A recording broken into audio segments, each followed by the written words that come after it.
The hospital had been closed for decades. Rusted gates, shattered windows, and whispers of past tragedies surrounded it. Most locals avoided it, claiming you could hear voices at night. I decided to spend one night inside, armed only with my camera and a flashlight. The entrance was heavy, groaning as I pushed it open. Inside, the air was thick with dust and decay.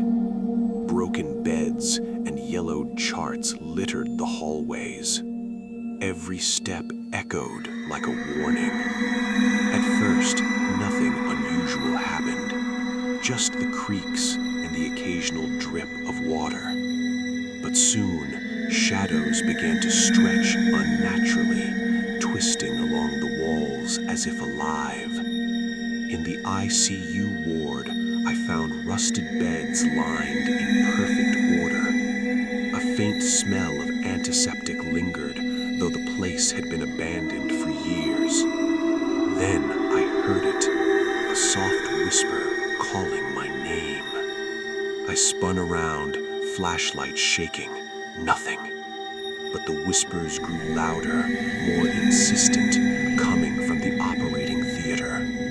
As I entered, the door slammed behind me. Heart racing, I filmed as the shadows thickened in the corners, almost forming human shapes. On the walls, I saw messages scratched into the paint. Leave. You are next. My camera battery began to flicker, and the lights of my flashlight dimmed. Panic set in. From the corner of my eye, a figure appeared, tall, faceless, just standing there.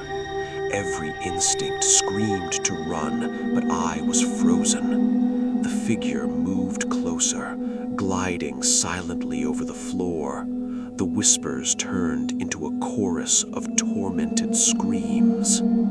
I ran blindly through the hallways, doors slamming as if the building itself wanted to trap me.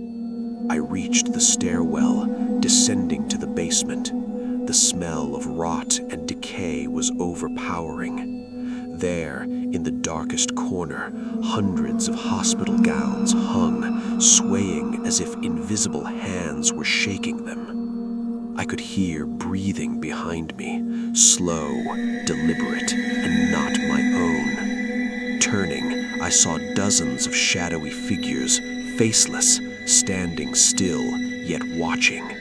My flashlight died completely. I was in complete darkness. Hours or maybe minutes passed. The whispers became clearer. They were repeating the same phrase, "You shouldn't be here."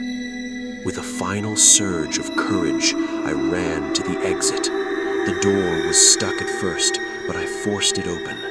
I stepped into the cold night air, never looking back. When I reviewed the footage later, I saw things I hadn't noticed in real time. Fleeting faces in windows, shadowy figures darting behind beds, and a hand, pale and skeletal, reaching from the floor in the basement.